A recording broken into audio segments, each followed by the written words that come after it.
On February 13, 2023, the Council of Europe's opinion on the state of Armenia's national minorities was published on the Council of Europe website, among which the state of the Yazidi community was highlighted as the key one. In its report, the Advisory Committee of the Council of Europe notes that the current sectoral approach of the Armenian authorities to anti-discrimination legislation does not guarantee adequate protection against discrimination. In addition, the committee considers that the authorities should reconsider their approach and envisage the adoption of comprehensive anti-discrimination legislation, based on the relevant provisions of the General Policy Recommendations of the European Commission on combating racism and intolerance. The report notes that representatives of Yezidis expressed regret that most of the work of the authorities to support their culture and the minority as a whole was limited to folklore expressions of dance and song, and not using funds to address other key areas. In general, small national minorities, including the Yezidis, expressed their fears for the future since there are only about 100 of them left. Assimilation of these minorities is also possible in the near future. The lack of knowledge about national minorities in Armenia negatively affects all national minorities and limits the prospects for intercultural dialogue. Representatives of civil society also informed the advisory committee that this stereotypical view of minorities, combined with the perception of Armenia as homogeneous both ethnically and religiously, leads to the fact that mainstream society ignores both national and religious minorities. The report notes that representatives of Yezidis stated that they feel biased and derogatory attitude from some segments of the population, especially through social networks and traditional media. The advisory committee notes that several international and national human rights organizations have expressed serious concern about the criminal prosecution against Yazidi human rights defender Sashik Sultanian. Their concerns concerned, in particular, the incorrect qualification of legitimate statements and the protection of their minority as incitement to hatred.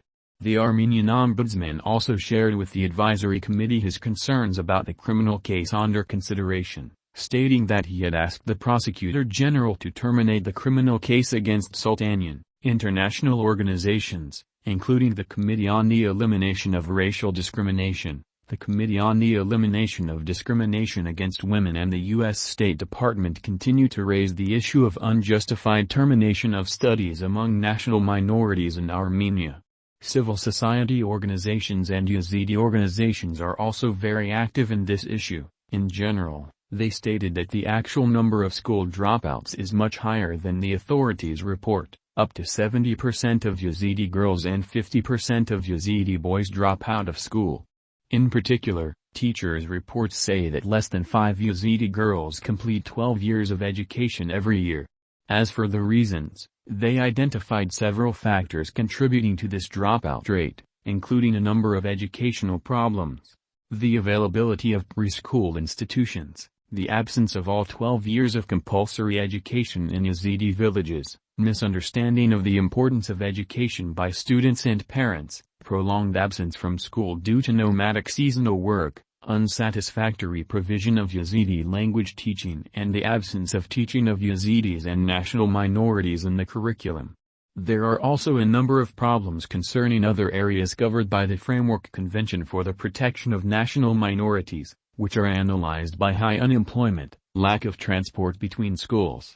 The advisory committee urges the authorities to take priority measures to address the disproportionately high dropout rate of Yazidi students, especially girls. According to the advisory committee of the Council of Europe, the authorities should collect data and cooperate with representatives of civil society and minorities to develop and implement a strategy with specific indicators and results to reduce the dropout rate, taking into account the full range of contributing factors. Representatives of Yazidis informed the committee of their dissatisfaction with the fact that their language is usually taught informally, in the form of optional classes outside of regular school hours and only 1 or 2 hours a week. Representatives of the Yazidi community also stated that the low salaries of Yazidi teachers hindered the organization of further classes, as it discouraged potentially interested candidates from becoming teachers, in places where Yazidis live compactly. Yazidi representatives also reported that there is no teacher training, and that many teachers who are currently teaching may not have higher education or education in teaching or proficiency in Yazidi language.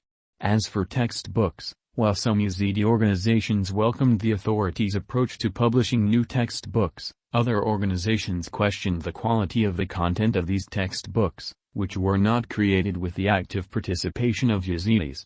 The advisory committee calls on the authorities to take steps to expand the offer of teaching in Yazidi language in the general curriculum at the primary and secondary levels, including by improving teacher training and financial incentives for Yazidi students to study and work as teachers. Representatives of Yazidis, as the largest minority, expressed concern, in particular, about the lack of representativeness of public services, the fact that only one person belonging to Yazidi minority works in the judicial system, and very little or no work in the police or the government unit for national minorities is particularly alarming. Representatives of minorities, especially those belonging to Yazidi minority, pointed out a number of problems related to their compact places of residence. The advisory committee had the opportunity to personally get acquainted with some of them. For example, among other things, the poor quality of roads around Yazidi and Assyrian villages was recorded, which may also be one of the reasons for dropping out of schools, since transport between villages are very difficult to organize.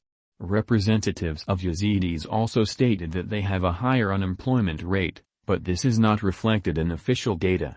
Yazidi organizations also raised the issue of land use. Some organizations stated that the land owned and used by Yazidis for decades was sold by third parties in a number of villages, which was not prevented by the state, which has a particularly negative socio-economic impact on Yazidis, since they have nowhere else to graze cattle.